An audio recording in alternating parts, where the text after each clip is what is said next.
In Tango Makes Three by Justin Richardson and Peter Parnell, illustrated by Henry Cole, and published by Simon & Schuster Books for Young Readers.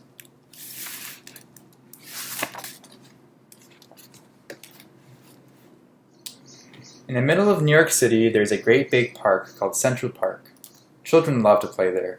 It has a toy boat pond where they can sail their boats, it has a carousel to ride on in the summer, and an ice rink to skate on in the winter. Best of all, it has its own very zoo. Every day, families of all kinds go to visit the animals that live there. But children and their parents aren't the only families at the zoo. The animals make families of their own. There are red panda bear families with mothers and fathers and furry red panda bear cubs. There are monkey dads and monkey moms raising noisy monkey babies. There are toad families and toucan families and cotton-top tamarin families too.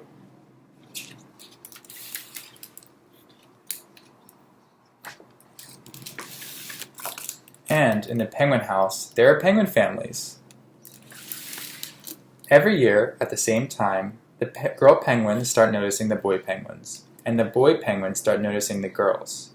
When the right girl and the right boy find each other, they become a couple. Two penguins in the penguin house were a little bit different.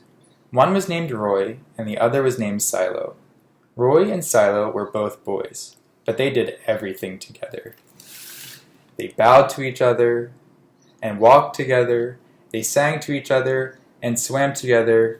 Wherever Roy went, Silo went too.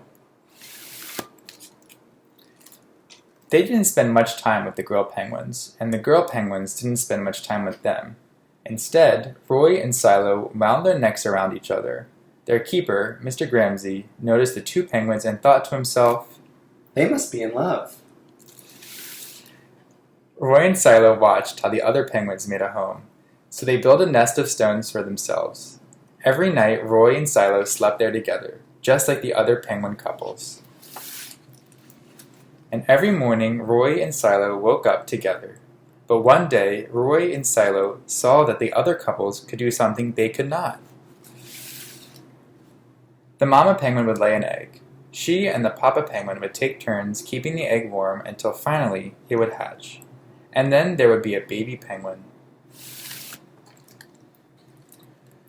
Roy and Silo had no egg to sit on and keep warm.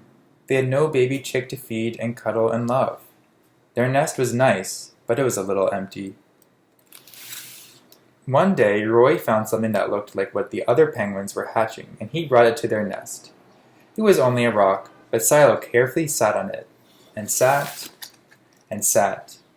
When Silo got sleepy, he slept, and when Silo was done sleeping and sitting, he swam and Roy sat. Day after day, Silo and Roy sat on the rock. But nothing happened. Then Mr. Gramsci got an idea. He found an egg that needed to be cared for, and he brought it to Roy and Silo's nest. Roy and Silo knew just what to do. They moved the egg to the center of their nest. Every day they turned it so each side stayed warm. Some days Roy sat while Silo went for food. Other days it was Silo's turn to take care of their egg. They sat in the morning and they sat at night. They sat through lunchtime and swim time and supper. They sat at the beginning of the month and they sat at the end of the month. And they sat all of the days in between. Until one day they heard a sound coming from inside their egg. Peep, peep, peep, peep, it said. Roy and Silo called back. Squawk, squawk. Peep, peep, answered the egg.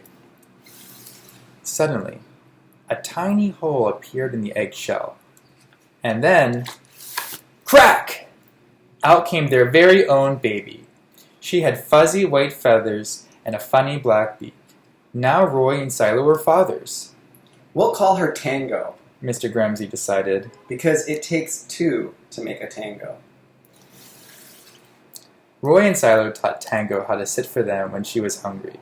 They fed her food from their beaks. They snuggled her in their nest at night.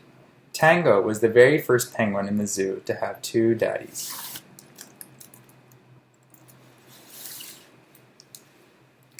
Soon Tango grew strong enough to leave the nest.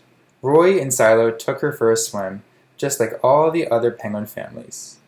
And all the children who came to the zoo could see Tango and her two fathers playing in the penguin house with the other penguins. "Hooray, Roy! Hooray, Silo! Welcome, Tango!" they cheered.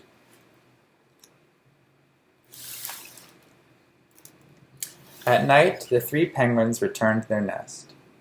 There they snuggled together and, like all the other penguins in the penguin house, and all the other animals in the zoo, and all the families in the big city around them, they went to sleep. The end.